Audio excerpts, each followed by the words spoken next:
The snow falls like ash upon a city that no longer breathes. Among the ruins, the silhouettes of soldiers move in silence, figures swallowed by the white. Every step is a bargain with the cold and with fate.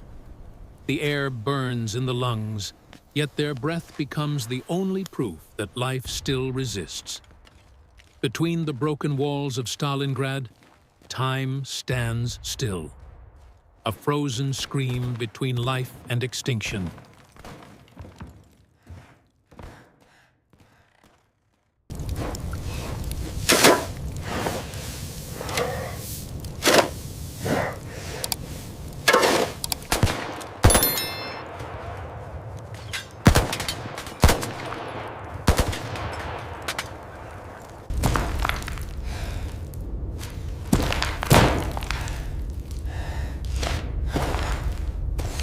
The front lines are drawn not with ink, but with blood and frost.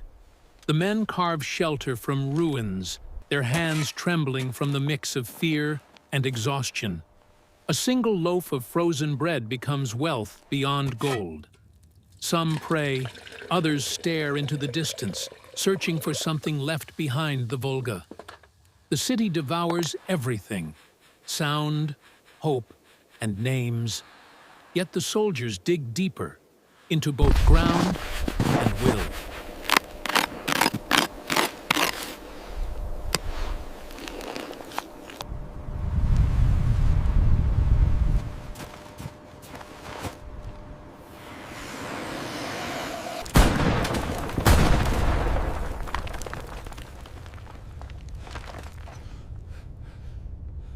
The horizon disappears under explosions. Each impact tears the air apart, scattering dust and bodies alike. In trenches of brick and bone, soldiers press their backs to what remains of the earth. Walls collapse as if surrendering to the sky. When the storm ends, only silence remains. A silence too heavy to breathe.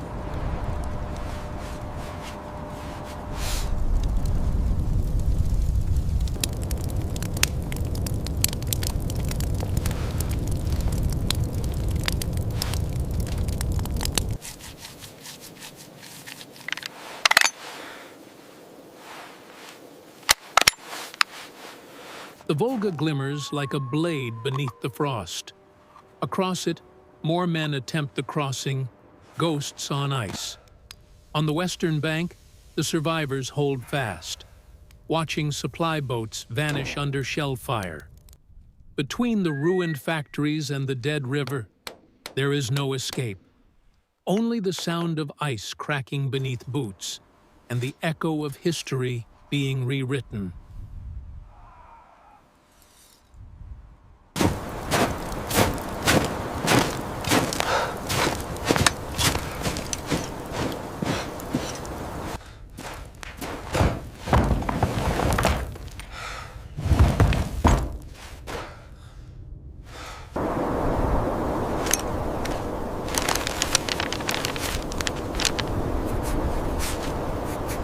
Smoke replaces air. The eyes sting. The throat burns. Each man finds refuge behind steel, concrete, or faith. A machine gun speaks without pause, and its rhythm becomes the heartbeat of the survivors. Snow falls inside through the holes in the roof, melting on helmets. Even in the pause between shots, no one truly rests.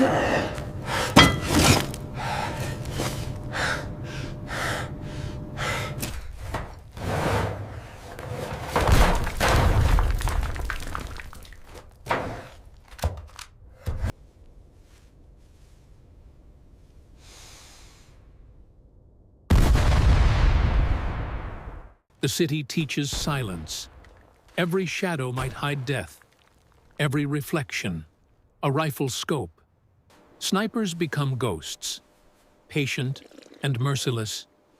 They wait, unseen, for a breath, a blink, a tremor of the hand. The war becomes a duel between stillness and heartbeat.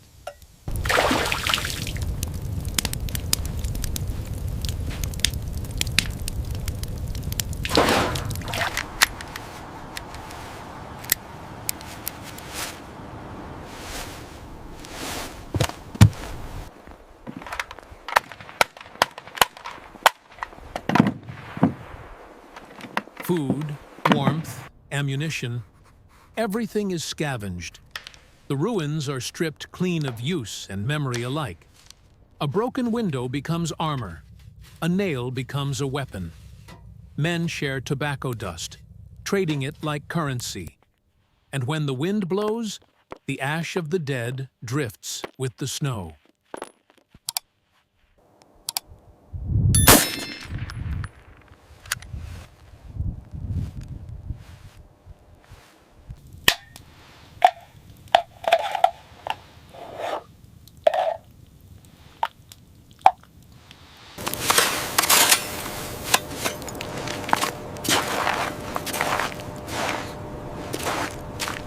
The night ignites as the bombers return. The ground shakes. The sky bleeds red. Factories burn like open furnaces, lighting the Volga's frozen skin. Men huddle together, faces lit by flame and fear.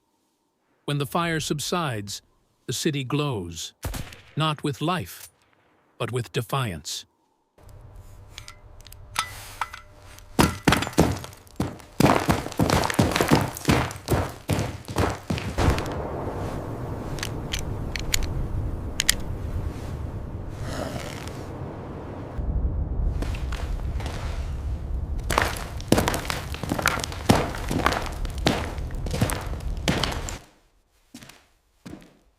Stalingrad becomes a fortress built from its own ruins. Doors, beams, tram rails, all become walls of resistance. Every street corner is a new border, each room a battlefield. The enemy advances by meters, but each meter costs days. The city itself fights back, piece by shattered piece.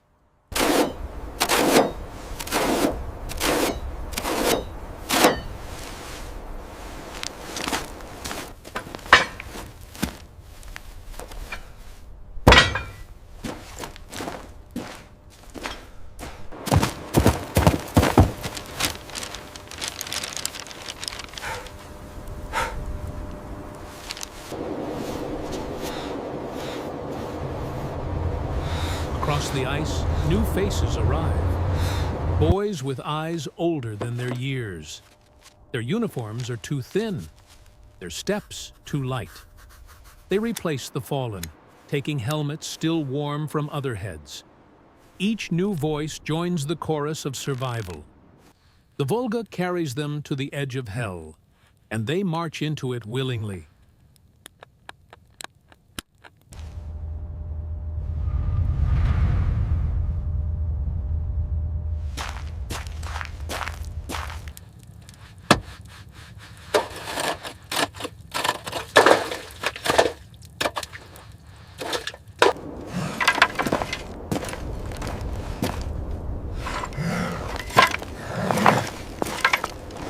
The battle tightens into metal and muscle.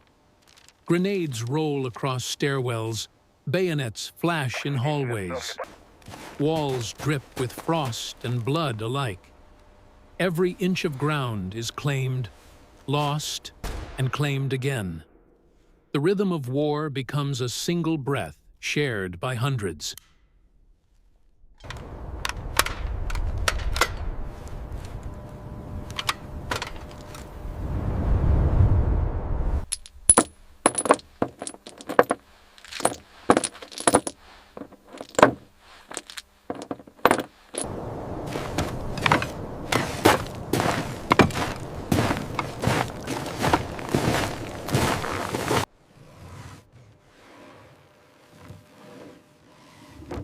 Heat and cold wage their own war. Bombs melt the snow, which then freezes again by dawn. The city smolders beneath frost, like embers buried in glass. Men move slower now, half shadows, half survivors. Every heartbeat is a drum against extinction.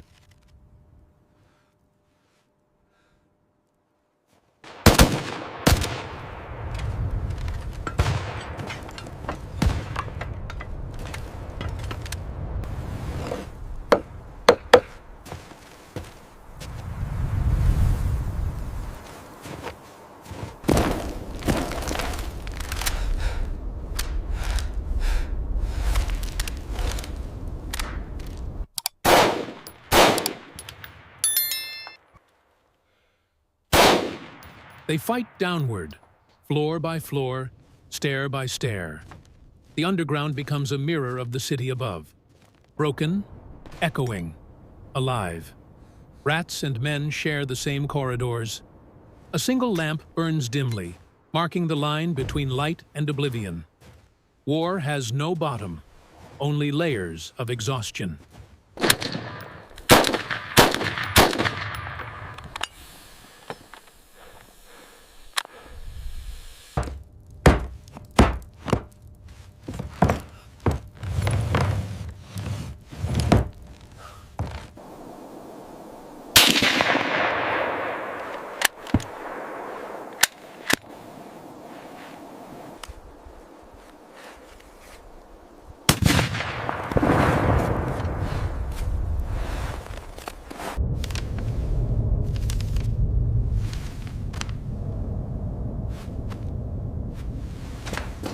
The floors are connected by holes dug in haste, and every passage is measured by held breaths.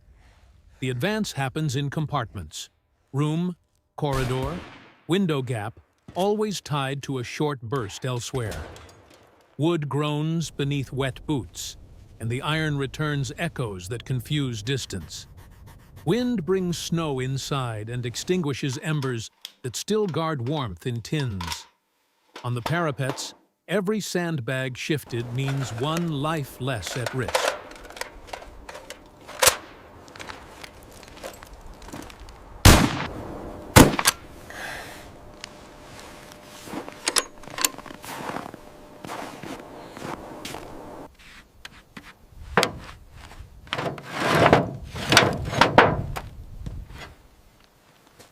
From the Volga's edge, reinforcements arrive, gaunt, determined. Under the storm, they move through smoke and snow. Every order is shouted through wind that swallows sound. Then, suddenly, the counterattack. Swift, brutal, unstoppable. For the first time in months, the front line shifts forward.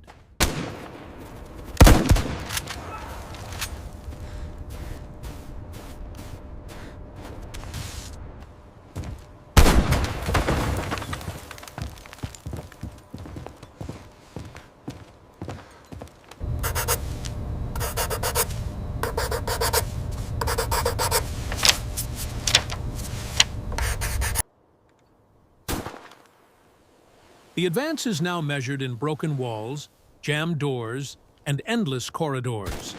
Breathing sinks with the rhythm of covering fire. 2 shots, pause, short step, new shelter. Hands, already trained, can tell by touch where wood gives way and iron resists. Grenades are counted like the steps of an invisible staircase, and each strip of cloth tied to a handle marks what no longer belongs to the enemy. On the floor, empty cans and shell casings form a map of metal and decisions.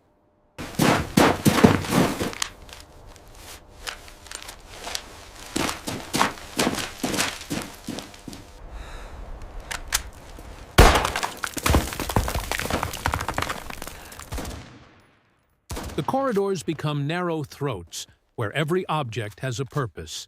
A door is a shield, a rail, a column, a cloth, a sign. Barricades grow from what the factory broke. Wood, iron, sand pulled from the floor. Just meters away, the enemy also breathes, and the click of a buckle or bolt decides whether to move now or later. Glass bottles turn into fire, and nails hold, by mere centimeters, what shrapnel tries to undo. Cold shortens the waiting time and lengthens the time of each gesture.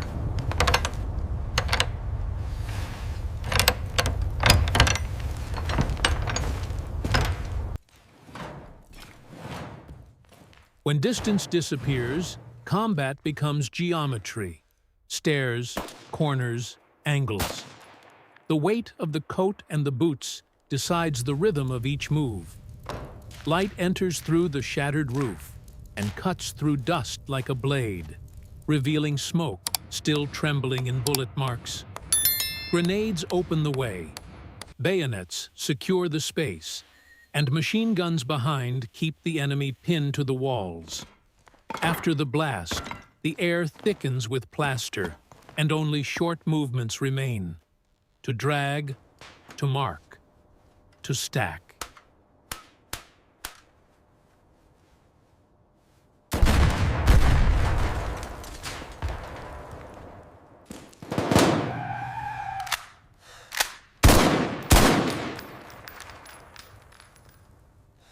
After the violence, there remains the heavy silence of dust and breath.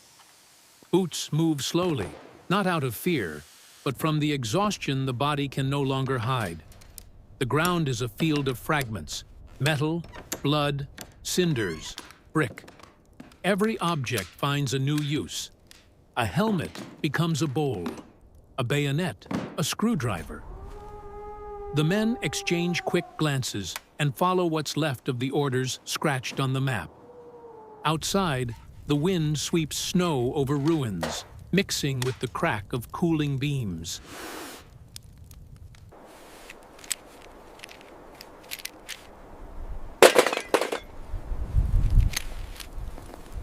In the aftermath, the pace slows but never stops. Wounded are carried along paths marked with boards and cloth, while new ammunition boxes fill the empty spaces. Weapons are cleaned, windows get one more sandbag, maps a steadier line. Snow erases what the night wrote across the yard, but the city's iron keeps the memory. From the Volga comes air that smells of water and ancient ice.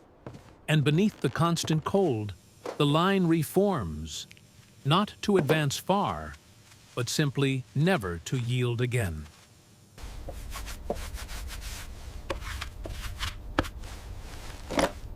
Dawn brings a pale blue that does not warm, but reveals. Broken chimneys breathe faintly, as if the city itself were gasping.